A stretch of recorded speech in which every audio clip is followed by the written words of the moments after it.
This is a brief overview of the excitatory circuit. Let's start with cell 1. In an excitatory circuit, the first step is cell 1 releasing the neurotransmitter glutamate, which opens AMPA ionotropic receptors on cell 2. This then allows sodium to flow into the cell due to sodium-potassium pumps.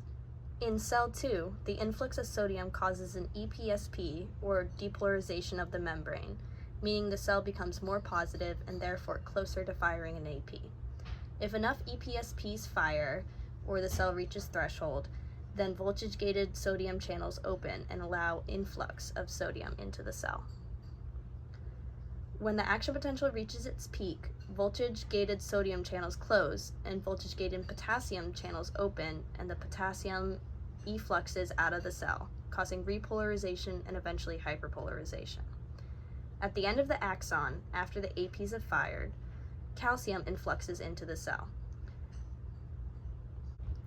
This causes vesiculars to bind to the membrane, releasing glutamate into the synapse. Cell 3 has AMPA ionotropic receptors that open in response to glutamate, which allows sodium in and depolarizes the cell.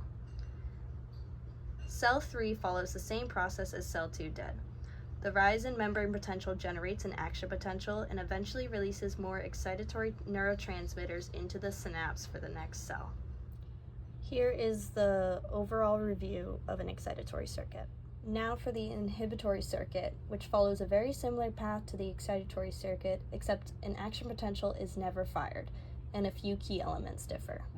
It begins when the voltage-gated calcium channels open in the presynaptic cell. An influx of calcium triggers the fusion of synaptic vesicles with the presynaptic membrane. The neurotransmitters stored in these vesicles, usually GABA, are released into the synaptic cleft. From there, the GABA binds to postsynaptic receptors on cell 2, called GABA ionotropic receptors. The binding of GABA to the receptors causes an influx of chloride ions into the postsynaptic cell.